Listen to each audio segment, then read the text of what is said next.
उस मंदिर को पूरी तरह से ध्वस्त करना, और ऐसा भी लगता है कि यहाँ पे वे किसी प्रकार की मस्जिद का निर्माण कार्य करवाना चाहते हैं।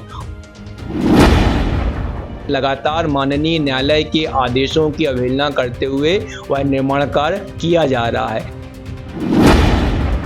लगातार माननीय न्यायालय के आदेशों की अवहेलना करते हुए वह निर्माण कार्य किया जा रहा है। डरा हुआ हूँ, मेरी माता जी भी काफ़ी इससे सहमी हुई हैं, और भविष्य में अगर मेरे परिवार को या मुझे किसी प्रकार की आर्थिक क्षति होती है, शारीरिक क्षति होती है, तो इसकी पूर्ण जिम्मेदारी प्रतिवादी गणों की होगी। ये क्या है भाई साहब, ये 1918 में हमारे मंदिर की रजिस्ट्री हुई थी, हमारे पास उसको एक विक्रय पत्र है। तो उसी समय जो हमारी रजिस्ट्री हुई थी, तो मंदिर के पश्चिम भाग में एक मुसलमान परिवार रहता था। अब चूंकि मुसलमान परिवार पहले से रहता था, आवश्यकता ना होने की स्थिति में हमने उनको रहने दिया, लंबे समय तक वहां से रहते भी रहे। लेकिन जो हमारा विक्रय पत्र, पंजीकृत विक्रय पत्र, उसमें स्पष्ट लिखा हुआ है कि मंदिर के पश्चिम भाग में अब्दुल हुसैन नाम के व्यक्ति काबिज है, और आप चाहें तो बजरिए आदात के यह कब्जा हासिल करें। इसका मतलब यह हुआ कि मुझे और मेरे पूर्वजों को पहले से कानूनी अधिकार था उस जगह को रिक्त कराने का, लेकिन चूंकि मेरे पूर्वजों में स्वयं सनातनी परंपरा के निर्वाहक थे, तो हमने कभी ऐसी स्थिति नहीं आने दी कि वहां से उनको हटाया जाए, भलमनसाहत में वहां पे रहते रहे।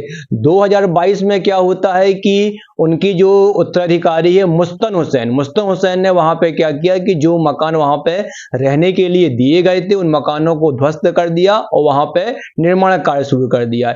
इसके लिए मैंने कई बार उनको समझाया भी कि जो भूमि है मंदिर की भूमि है, और यहाँ पे इस प्रकार का निर्माण का निरर्थक है। जब वो नहीं माने तो लगभग जुलाई के माह में मैंने माननीय न्यायालय में एक केस दायर कर दिया। माननीय न्यायालय में जब केस दायर किया तो माननीय सब तथ्य बताए गए, तथ्यों को न्यायालय ने सुना, और 4/12/2023 को हमको इसकी यथास्थिति अस्थायी निषेधाज्ञा प्राप्त हो गई, 1 वर्ष के लिए प्राप्त हो गई। तो जनवरी के माह से लगातार यहाँ पे अवैध निर्माण कार्य माननीय न्यायालय के आदेश की अवहेलना करते हुए किया जा रहा है। मतलब स्टे हो गया है, लेकिन उसके बावजूद यहाँ पे लगातार निर्माण कार्य किया जा रहा है। जो मुस्तन हुसैन है वह भी बहुत आपराधिक प्रवृत्ति का व्यक्ति है, और उसका साथ कौन दे रहे हैं, यहाँ पे ये गंजीपुरा में अमिताभ जैन सानू है, ये उसका साथ दे रहे हैं। उनकी काली कमाई वहां पे लग रही है। तो इनका पूरा उद्देश्य क्या है कि उस अवैध निर्माण की आड़ में उस मंदिर को पूरी तरह से ध्वस्त करना, और ऐसा भी लगता है कि यहाँ पे वे किसी प्रकार की मस्जिद का निर्माण कार्य करवाना चाहते हैं। और एक बड़ा महत्वपूर्ण तथ्य है कि इस निर्माण कार्य के दौरान मंदिर का जो पिछले हिस्से का गुम्बद है वह तोड़ दिया गया। इसका जिक्र मैंने जब न्यायालय में केस जब दायर किया तब मैंने इसका जिक्र किया है, और जो मुझको स्टे मिला है, स्टे में भी माननीय न्यायाधीश महोदय ने भी इस बात का जिक्र वहां पे किया है कि यहाँ पे गुम्बद को तोड़ दिया गया है। अभी लगभग 3 माह पहले की बात है, मंदिर में एक अवैध दीवार उठाई जा रही थी। उस अवैध दीवार उठाए जाने पर जब मैंने काफी विरोध किया, तब लगभग 6-7 लोग, अमिताभ जैन सानू के साथ 6-7 लोग आए और मेरे ऊपर उन्होंने हमला किया, ईंटों से वार किया। इसकी मैंने तत्काल जाके शिकायत थाने में की। थाने में भी प्रतिवादी गणों का इतना रसूख था कि थाने के अंदर अधिकारियों की उपस्थिति में मेरे साथ वह गाली गलौज करते रहे, लेकिन वहां पे किसी अधिकारी ने वहां पे रोका टोकी नहीं की।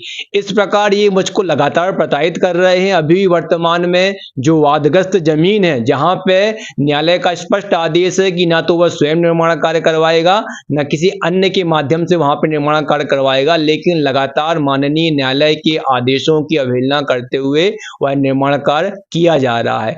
बड़ी विडंबना वाली बात है कि कोतवाली पुलिस की यहाँ से दूरी 100 मीटर की है, और उसके बावजूद प्रतिवादी गणों के हौसले इतने बुलंद हैं कि वे निर्माण कार्य में पीछे नहीं हट रहे हैं।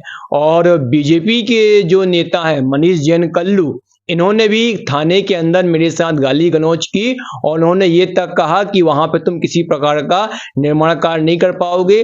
मतलब आप ये समझ सकते हैं कि बीजेपी का कार्यकर्ता, बीजेपी का नेता और मुसलमान जो वहां पे अवैध निर्माण कार्य कर रहा है उसको वो सपोर्ट कर रहे हैं। तो मैं बहुत प्रताड़ित हूँ, लगातार बहुत मैं डरा हुआ हूँ। मेरी माताजी भी काफी इससे सहमी हुई हैं और भविष्य में अगर मेरे परिवार को या मुझे किसी प्रकार की आर्थिक क्षति होती है, शारीरिक क्षति होती है, तो इसकी पूर्ण जिम्मेदारी प्रतिवादी गणों की होगी। तो मैं माननीय मीडिया के माध्यम से अनुरोध करता हूं, आपके माध्यम से जो हिंदू सनातन उनसे भी अनुरोध करता हूं और आप ही के माध्यम से विश्व हिंदू परिषद से भी अनुरोध करता हूं कि यहाँ पे आइए, मंदिर का इतिहास देखिए और इस प्रकार जो मुसलमान के द्वारा जो अवैध निर्माण कार्य किया जा रहा है, आज तक वह मुसलमान मुस्तन हुसैन उस जगह का जहां पे अवैध निर्माण कार्य किया जा रहा है कोई स्वत्र प्रस्तुत नहीं कर सका और इसी आधार पे हमको माननीय न्यायालय ने वहां पे अस्थायी निषेधाज्ञा दी है। तो बड़ी विडंबना वाली स्थिति है कि इतना सब होने के बावजूद